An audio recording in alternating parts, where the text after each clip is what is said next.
What happens when a tiny nation the size of a city dares to say no to the most powerful country on Earth? That is exactly what Singapore did. And the world was watching.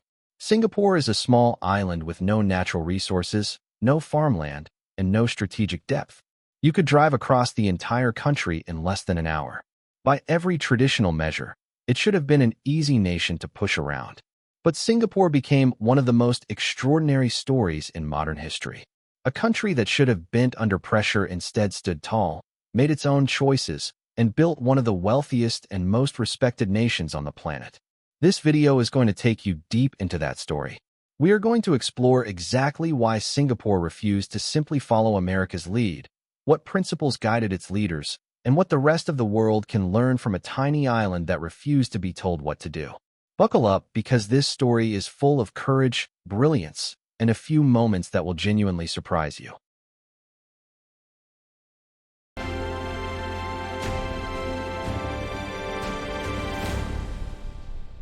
Point 1. The foundation of fierce independence.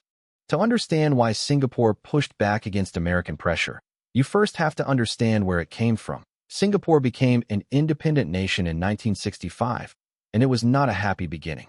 It was kicked out of Malaysia, literally expelled. Its first prime minister, Kuan Yew, wept on national television. The country had no army, no clean water supply of its own, and millions of people who were desperately poor. The international community looked at this tiny island and quietly assumed it would fail. Some expected it to collapse within a decade. But Kuan Yew and the founding generation of Singapore's leaders made a decision right from the start. They would never allow their survival to depend entirely on any single foreign power. Not Britain, not China, not America. They had watched colonialism up close, and they knew what it meant to have your future controlled by someone else. That trauma became the engine of their independence. Singapore was going to make its own decisions. And that spirit, born from fear and necessity, would define everything that came after. Point 2. Kuan Yew's unapologetic pragmatism. Now that we understand where Singapore started, let us look at the man who shaped its defiant spirit more than anyone else. Kuan Yew was not an idealist. He did not believe in political slogans or romantic ideas about freedom and democracy in the Western sense. He was a pragmatist to his core. He believed that what worked was good, and what did not work was to be discarded, no matter how beautiful it sounded on paper. When American officials or Western institutions pressured Singapore to adopt Western-style multi-party democracy, free press policies, and loose economic regulations, Lee pushed back firmly. He argued that those systems worked in certain contexts, but that Singapore had its own context. It was multiracial, surrounded by larger and potentially hostile neighbors, and it needed stability above all else to attract investment and grow. He was not anti-American. In fact, he deeply admired American ingenuity and power. But he refused to copy American culture and American political systems wholesale. He famously said that a nation has to find its own way, its own style. That philosophy became the backbone of Singapore's unique identity. Point 3. The human rights pressure and Singapore's firm response. Building on that spirit of independence, let us look at one of the most direct confrontations Singapore had with the United States. It was over human rights. Through the 1980s and 1990s, the American government and Western media frequently criticized Singapore's tight control over free speech, its restrictions on political opposition, and its strict legal system. Singapore caned criminals. It banned chewing gum. It had laws that many Americans found deeply uncomfortable. The United States pushed Singapore to loosen up, to open its press, and to adopt what Washington called universal human rights standards. Singapore's response was calm and unwavering. Senior Minister Kuan Yew and others argued that what the West called universal values were, in reality, Western values shaped by Western history. They pointed out that Asian societies had different traditions, different priorities, and different ideas about the relationship between the individual and the community. They argued that order, education, and economic development were also human rights in their own way. Singapore was not going to abandon policies that were keeping its streets safe and its economy growing simply because Washington disapproved. It was a bold stance, and it sparked a global debate about culture and governance that still continues today. Point 4. The caning of Michael Fay and the global spotlight. Right in the middle of that tension over human rights came a single moment that put Singapore and America on a collision course for the whole world to see. In 1994, a young American teenager named Michael Fay was arrested in Singapore for vandalism. He and some friends had spray-painted cars and stolen road signs. Under Singapore law, the punishment included caning, which is a deeply painful physical penalty. The American government was furious. President Bill Clinton personally appealed to Singapore to spare the teenager from the cane. American newspapers ran front-page stories. Commentators called Singapore barbaric. The pressure on the small island was enormous. And Singapore said no. The caning went ahead as scheduled. Singapore's leaders explained calmly that the law applied equally to everyone, tourist or local, American or Singaporean. They said that if they bent the rules for a foreign national because of political pressure, the entire justice system would lose its meaning. The episode became a global sensation. And here is the surprising part. Surveys taken in Singapore at the time showed that the vast majority of Singaporeans supported their government's decision. Many Americans were quietly impressed too, even if they would never say so publicly. Singapore had drawn a very clear line. Point 5. Playing China and America against each other.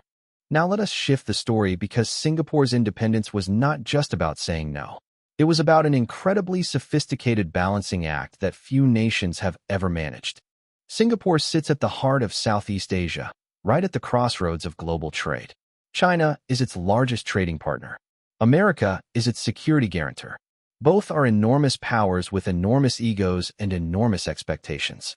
And Singapore has spent decades walking the tightrope between them with almost supernatural grace. When America wanted Singapore to firmly take its side against China, Singapore declined. When China pressured Singapore to support its territorial claims in the South China Sea, Singapore also refused and actually backed an international court ruling that went against Beijing. Singapore has consistently refused to choose a team. It hosts American military ships and aircraft. It maintains deep economic ties with China. It speaks honestly to both and flatters neither. This is not weakness. It is a strategy so sophisticated that most large nations could never pull it off. Singapore essentially told both superpowers, "We will work with you. We will trade with you. We will not be used by you." Point 6. The economic model that defied Western orthodoxy. Here is where the story gets even more fascinating because Singapore did not just push back politically. It pushed back economically too. The standard Western economic advice to developing nations in the late 20th century was straightforward. Open your markets completely. Minimize government involvement in the economy. Let private enterprise do everything. The International Monetary Fund and the World Bank spent decades pushing this model across the developing world, sometimes with disastrous results. Singapore looked at that advice, took what it liked, and ignored the rest. Singapore built a state-guided economy.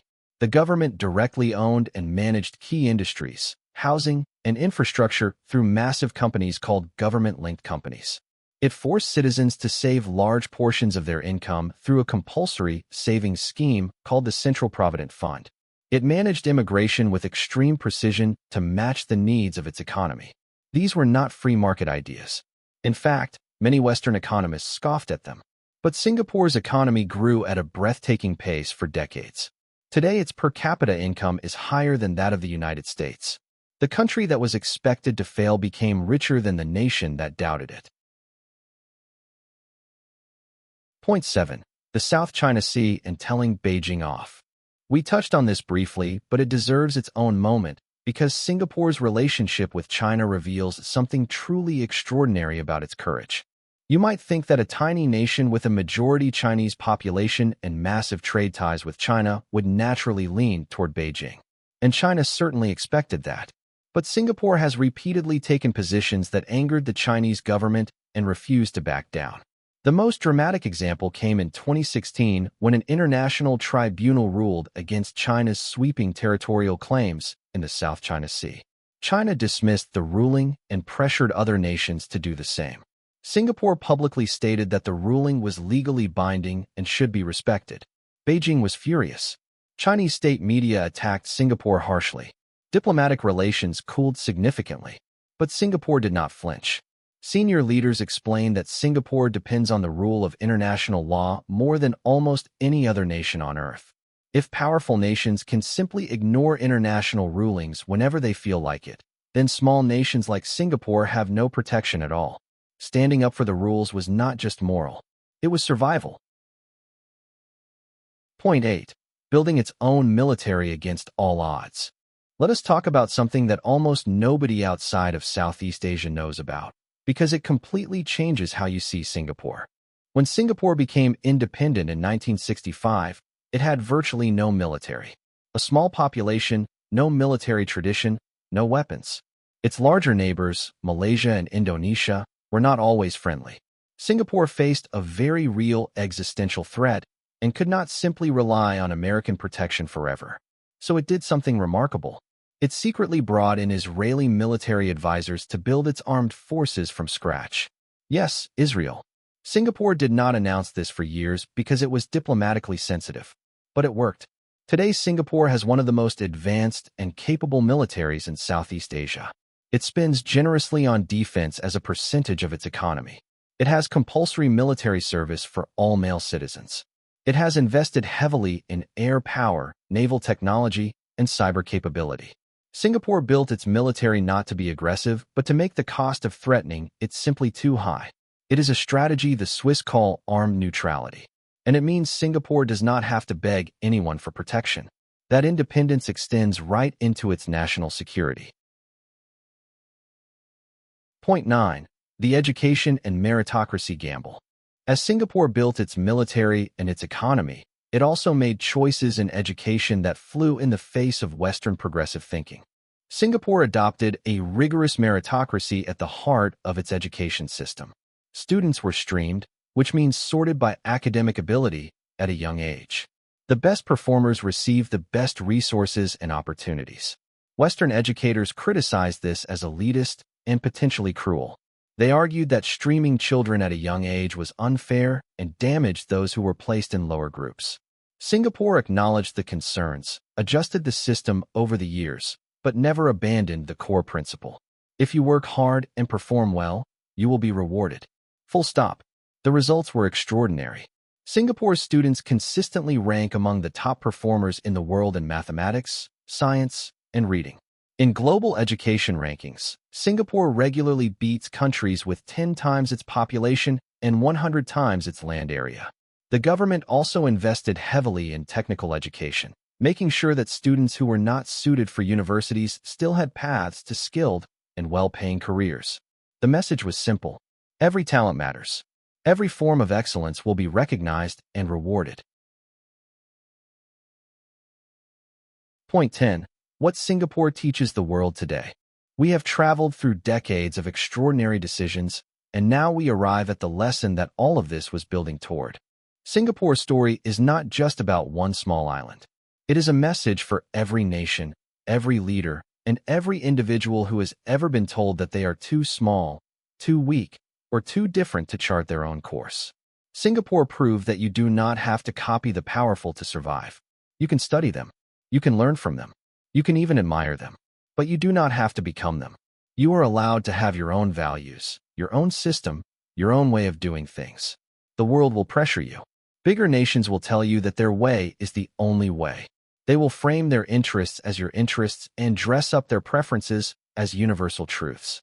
Singapore's greatest achievement was not its skyscrapers, or its airport, or its per capita income, as impressive as all of those are. Its greatest achievement was knowing who it was and refusing to let anyone else define it. In a world where conformity is often the price of acceptance, Singapore paid a different price and got a different result. It got to be genuinely, stubbornly, brilliantly itself. What a journey this has been. We started with a tiny island kicked out of its own country, weeping on the world stage, and we followed it all the way to one of the most remarkable national success stories in human history. Singapore did not get here by being agreeable.